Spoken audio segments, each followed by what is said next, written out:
Hi everyone, welcome to my channel. My name's Noelle and I review and unbox subscription boxes here on my channel. I hope that everyone had a fabulous and safe Halloween evening and that you are not too tired this morning if you are watching on the day that it posts. If you are, that means it is November 1st, which means a new round of secret passwords. If you're not familiar with what I'm talking about, every month I have some secret passwords that I announce in different videos.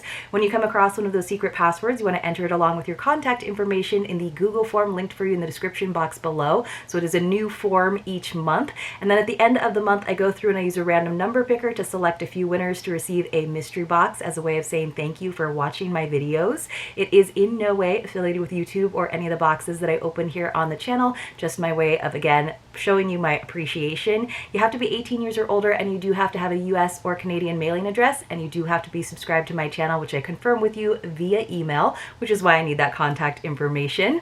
Now, of course, there are a bunch of secret passwords that are still available for you to get from the October boxes. So if you haven't gone through and watched all those videos, make sure that you do. I think I'm actually giving you until the 10th of the month this time to get all of those passwords in. And I'll give you a little hint already. There were 12 last month, 13 if you happen to be in the NoBot Nook, because you usually get an extra bonus password.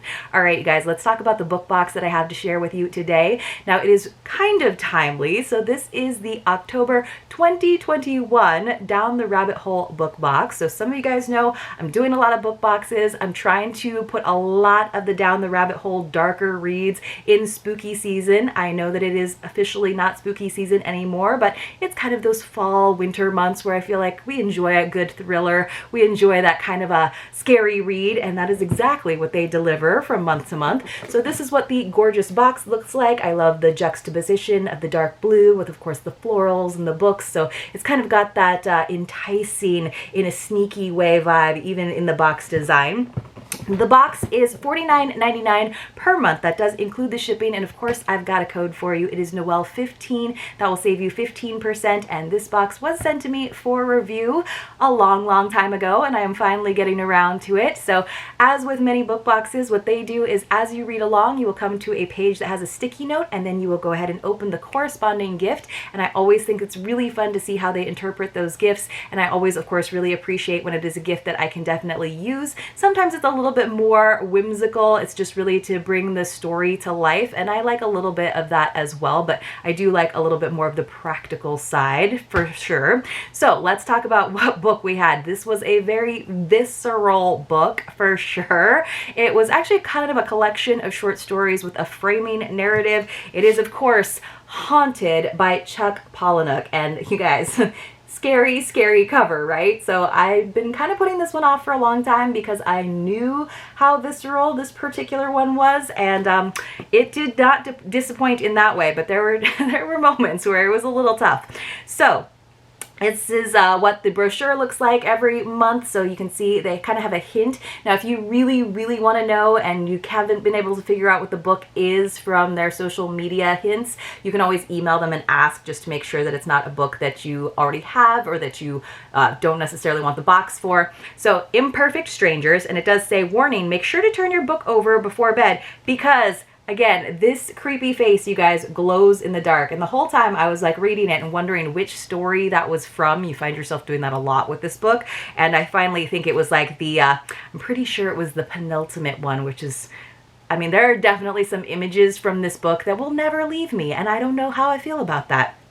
So, of course, Chuck Palahniuk, pretty well known, I think mostly for Fight Club, so that kind of gives you an idea of that very like gritty style of writing. Let's see, it says, yes, it was the 1999 cult classic film of the same name starring Brad Pitt. So he has written a lot. A lot of people will tell you who are like Chuck Palahniuk fans, like this is not like the book to start with just because of the structure. It's very like Canterbury Tales. It's very, they even reference the Villa Diodati, where they like broke Frankenstein, and it's a bunch of people trapped. But let me go ahead and read the blurb on the back so you guys get a better idea, and then I'll go through, I'll read the passages. It's hard because you're not really gonna get spoilers because a lot of the excerpts this time are just from certain short stories, but of course the short stories reflect their authors. So it says, Haunted is a novel made up of 23 horrifying, hilarious, and stomach-churning stories. They're told by people who have answered an ad for a writer's retreat and unwittingly joined a survivor-like scenario where the host withholds heat, power, and food. As the storytellers grow more desperate, their tales become more extreme, and they ruthlessly plot to make themselves the hero of the reality show that will surely be made from their plight. This is one of the most disturbing and outrageous books you'll ever read, one that could only come from the mind of Chuck Palahniuk. So I kind of thought this was going to be more of like a diatribe or a satire of reality television, and it was more, I think, about like the writing process and how so many writers put themselves into the narrative. In fact, so the way it works is they'll be a part of the framing story, right? And there's a lot of characters. I think there's like 19 characters, but they all don't go by, well, there's a few of them that have actual names, and a lot of them go by names that are evocative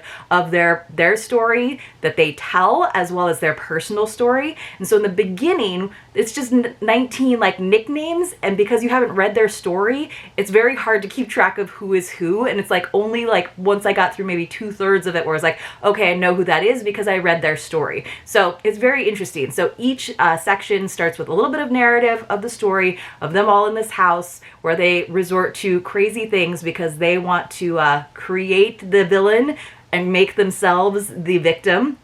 And then there'll be a poem, like a free verse poem, about the author of the short story that's about to happen. And you don't know who the author of those free verse poems is. It's just like some omniscient, I don't know, or if they're writing it about each other. And then you get the story. And you can see how they have definitely put their own personal experiences into the story. And as they're talking about how they're going to be saved and made famous, you know, with all of these trials and tribulations that they've kind of made up, in all honesty, or done to themselves. There's like even some like auto cannibalism like by mistake in there. It's kind of crazy, you guys. So it's very much about like how subjective veracity is, like how real reality is, but it's not like so much a satire of how silly reality television is. It's all this like imagine like when they make a movie out of us, I want to like have, you know, I want to be the victim, I want to be the star, I want to make the most money. So they're all kind of also hoping that each other die so that they don't have to split the money amongst themselves in so many ways. And I think by the end of the book, they've gone down from 17 plus like the 2 characters that are kind of orchestrating the whole thing to like 10 or 11, something like that. So it gets kind of crazy. So it's very much like the phrases in there are like the mythology of us, and like it's really about how stories are a way to digest and redigest and regurgitate your own past, I would say. So, all right, you guys, let's go ahead and get into it. So, one cool thing about Down the Rabbit Hole is they often include all kinds of extra goodies along with the gifts. So this one was perfect to open for Halloween. For example, we got quite a few bags of spearmint tea, which I thought was pretty darn cute. Quite a few of those. We got this really cool pin. Let me see if I can open this up in a good amount of time. So there's actually 23 short stories. Everyone writes one. There's one gal who actually is responsible for 4 of them, and one guy who is responsible for 2 of them. Those are the 2 people who are kind of orchestrating. We got this huge packet, you guys, of Halloween stickers. So I'll be sending these out in one of my spooky giveaways that I'm doing kind of last minute over in the Nobot Nook. But I mean, there's like 50 stickers here, which I just thought was really cool that they included that. And they included some adorable Halloween socks, which I actually thought were really cute, little footy socks, even though you guys know I'm not a sock person. So that's another reason why I will be passing that on to someone. So we did get 5 bags of tea, and I believe that there were 4 gifts in this one. So let me go ahead and find the first one for you, which I think was on page 31, so pretty early on. So this is what it looks like when you find one of those pages with a little sticky note. So this is in one of the stories. It says, and it's told like in the second person, which is interesting. That was years and years ago. You're still poor. Your hair has started to break off at the scalp from poor diet or gravity. People think you're frowning even when you're not. This girl you went to school with, you see her coming out of a posh midtown hotel. The doorman holding the door open as she sweeps out, swinging furs and wearing high heels that no reflexologist would ever strap her feet inside. So says, when the doorman is flagging her a cab, you go close enough to say, "Lentil?" The woman turns, and it's her. Real diamonds sparkle at her throat. Her long hair shines, thick, heaving in waves of red and brown. The air around her smells soft as roses and lilac. Her fur coat, her hands in leather gloves, the leather smooth and pale and nicer than the skin on your own face. All right, so this is a story about reflexology and the dark side of it. We find out why the author is at the house. So we have our gift, which is in this nice box, which is great because it's like, you know, it's a pretty packaging, but they didn't spend too much time or money on it. So we got these fun faux leather gloves with the like little nice furry wristband. I actually thought these were pretty cute. It's definitely very pleather. They're pretty small, I did notice, so I don't know that they'll fit everyone, but you could definitely use them and feel very fancy. So I did think those were a good gift, especially if you happen to live in a colder climate. They'd be kind of neat to wear with your like dressier outfits. And then we had another gift on page 88. So this is going to be from a different story, I believe. This is actually from the framing narrative.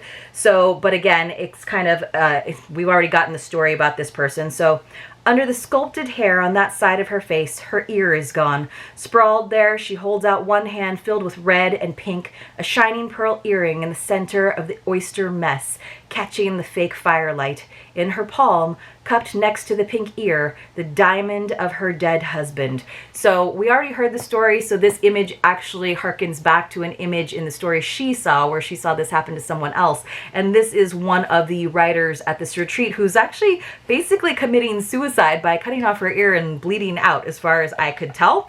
So this was gift number 2 in a little drawstring bag. It's this very wealthy woman. Her nickname is Ladybag Lady.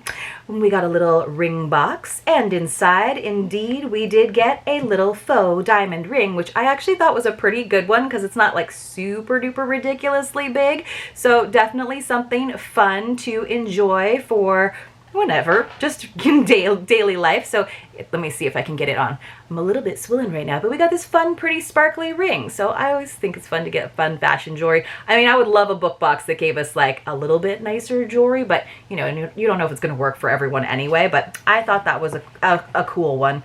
So let's see, our next gift was on page, it wasn't for a while, it wasn't until page 306, and then that's where I started to kind of like, you know, we've gone through a lot of the stories and I could see how it was working, where there's a lot of throwbacks, there's a lot of callbacks where they're playing off one another's stories, and when you kind of start to understand why they're all so messed up. There are a lot of really messed up humans at this retreat. Honestly, like none of them are really likable. I didn't find any of the characters really likable, so I was kind of like, at the end when they're like basically chopping off their own body parts and killing each other and deciding to stay in the house even longer so they can gain more sympathy and eventually more fame and fortune, I was like, good riddance. I did not like them. And I think that's what this whole thing is about, like the dark side of humanity, obviously, right? So let's see what we've got. Ooh, this was a good story though. So this is actually, again, part of the framing narrative. So in Miss America's dressing room, and again, that's the name of one of the writers at the retreat, in the gray concrete and bare pipes, kneeling beside one twin bed, Mrs. Clark, she is one of the kind of organizers, she's like the organizer's helper, and she's the one that actually tells 4 stories, is saying how having a child isn't always the dream you might imagine. The rest of us, we're in the hallway to spy. We're all afraid we'll miss some key event and be forced to take another person's word. You never really know who the narrator of the narrative is. Miss America curled on her bed, curled on her side with her face to the gray concrete wall. She doesn't have any lines in this scene. And kneeling beside her, Mrs. Clark's huge, dry breasts shelved on the edge of the bed, she says, "You remember my daughter, Cassandra?" The girl who looked in the nightmare box, which was one of the stories and one of the really good ones. Says, "Who cut off her eyelashes and then disappeared? When she disappeared is the first time I noticed Mr. Whittier's advertisement." He's the organizer of the retreat. Tucked in a book in the bedroom she'd left behind, Cassandra had written on a sheet of blank paper, "Writer's Retreat. Abandon your life for 3 months." Mrs. Clark says, "I know Mr. Whittier has done this before." And Cassandra was here, trapped in this place, the last time. So we hear all about Cassandra and, you know, what happened between her and her mom and why her mom is there. And really her mom is there to figure out what the heck happened to her. So we have our very Halloween packaging. So I'm really glad that I decided to do this at Halloween. It's just a year late, no big deal, you guys. So inside we got a book. Now I do think it's kind of fun when book boxes give us another book. So it's so we had Haunted and now we have The Haunted. So another book, it's by Stephen. Oh, it says the horror poet laureate is the little quote from Stephen King. It is, of course, by Bentley Little, Bram Stoker award-winning author, so he must be known for it. But inside, just to kind of bring everything to life, we got a little piece of paper that has that retreat flyer on it. But I think she has like handwritten it. But let me go ahead and read the blurb of this one so that you know. It says, Julian and Claire Perry and their 2 children, Megan and James, have made the move to a bigger, nicer home in their city's historic district. But something isn't right. The neighbors seem reluctant to visit. Claire can't shake the feeling that someone is watching her. Megan receives increasingly menacing and obscene texts, and James is having terrible dreams. No wonder, considering what he's seen in the corner of the basement, staring at him and shuffling closer ever so slowly. Pity no one warned them about the house. Now it's too late, because the darkness at the bottom of the stairs is rising. So that reminds me of that like true crime story of The Watcher, right? Like kind of creepy, but also kind of a creepy cover. People do good creepy covers. All right, you guys, so we have one more gift, and that comes on page 318. There were a couple like of the stories where I just kind of glossed over them a little bit, like it just didn't interest me as much, and it kind of happened more in the beginning, in all honesty, because I didn't know the characters that were writing the stories. I got a little bit more into it at the end. They do whop you over the head. He does whop you over the head with probably the most famous short story, which is called Guts. Now, if you can make it through that one without feeling like really queasy, then you're going to be fine for the rest of it, in all honesty, even though I feel like there's actually more blood and guts that come later. That one is the one that makes people nauseous, is Guts, the first story. All right, so we are on page 318. This is a story, Something's Gotta Give, a story by Countess Forsyte. Let's see, I have to see if I remember. Oh yeah, so this woman, and she can kind of feel like psychic energy from things, so she likes to go into antique stores. It says, this is the 3rd or 4th time Claire's been to this shop in the past week. It's one of those shops where you have to leave your purse with the cashier to get inside. You have to check your coat too if it has deep roomy pockets, and your umbrella, because some people might drop small items, combs, jewelry, knickknacks inside the folds. A sign next to the old man cashier, written with black felt-tip pen on gray cardboard, it says, "We don't like you stealing from us." Taking her coat off, Claire said, "I'm not a thief."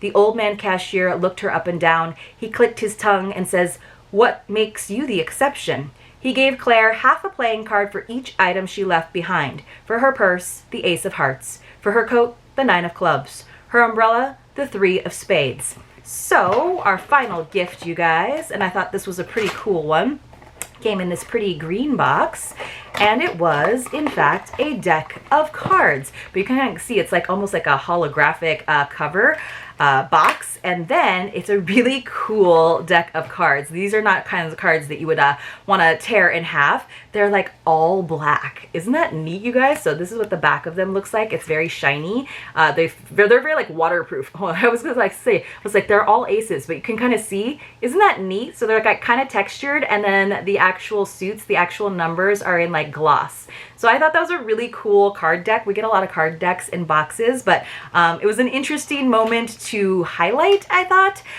But it was definitely like another cool and useful gift. So again, we got all of those freebies, like the tea, the Nevermore pin, the socks, the ton of stickers. I think there is a bookmark in here too. Yeah, we got a bookmark, which is always fun. So let me see if I can pull that out for you guys.